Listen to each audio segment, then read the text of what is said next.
എന്നെ പ്രകോപിപ്പിച്ചിട്ടുള്ളത് വേറെ വിഷയങ്ങളൊന്നല്ല. ഞാൻ എന്നെ തെരഞ്ഞെടുത്തിട്ടുള്ള 3 പ്രാവശ്യമായിട്ട് എന്നെ തെരഞ്ഞെടുത്ത ജനങ്ങൾക്ക് ആവശ്യമുള്ളത് കോർപ്പറേഷനിൽ നിന്ന് വികസനം എത്തിക്കാൻ സാധിക്കുന്നില്ല. ആ ഒരു ഗ്രൗണ്ട് എനിക്ക് തടയപ്പെടുന്നു. എനിക്ക് കൗൺസിലർ എന്ന രീതിയിൽ പ്രവർത്തിക്കാനുള്ള ഗ്രൗണ്ട് തടയപ്പെടുന്നു എന്നുള്ളതാണ് എന്റെ പ്രശ്നം. മുന്നണി ബന്ധമൊക്കെ പോയിട്ടുന്ന ആളുകളായി. കാരണം വെച്ചാൽ ഞാൻ 1.5 വർഷമായിട്ട് എന്നെ ഒരു പ്രസ് മീറ്റിനും നമ്മൾ അറിയിക്കാറില്ല, ഒരു കോർ കമ്മിറ്റി വിളിക്കാറില്ല, അങ്ങനെ രീതിയിൽ. അത് പിന്നെ പോട്ടെ, നമുക്ക് അതൊന്നും എനിക്ക് വിഷയമല്ല. കാരണം എനിക്ക് എന്റെ ജനങ്ങൾക്ക് കൊടുക്കേണ്ടത് കൗൺസിലർ എന്ന രീതിയിൽ എനിക്ക് കൊടുക്കാൻ സാധിക്കണം. അല്ലെങ്കിൽ പിന്നെ ഇതിൽ തുടരുന്നില്ല. അതിനിയും പ്ലാറ്റ്ഫോമിൽ നിന്നാൽ കഴിയില്ല എന്നുള്ളത് കൊണ്ടാണ് ഞാൻ ഇത്തരത്തിലൊരു സ്വതന്ത്രമായിട്ട് മത്സരിക്കാൻ തീരുമാനിച്ചു.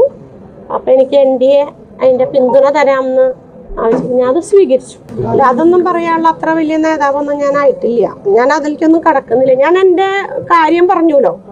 കാര്യം എന്താന്ന് വെച്ചാൽ ഞാൻ ഇതിന് ഒരു തീരുമാനം എടുത്തത്, ഞാൻ ഇനി വീണ്ടും ഒരു കൗൺസിലറായിട്ട് അവിടുന്ന് തെരഞ്ഞെടുക്കപ്പെടുകയാണെങ്കിൽ എനിക്ക് എന്റെ ജനങ്ങൾക്ക് അവകാശപ്പെട്ട ആ ഫണ്ട് എനിക്ക് അവിടെ എത്തിക്കാൻ കഴിയണം.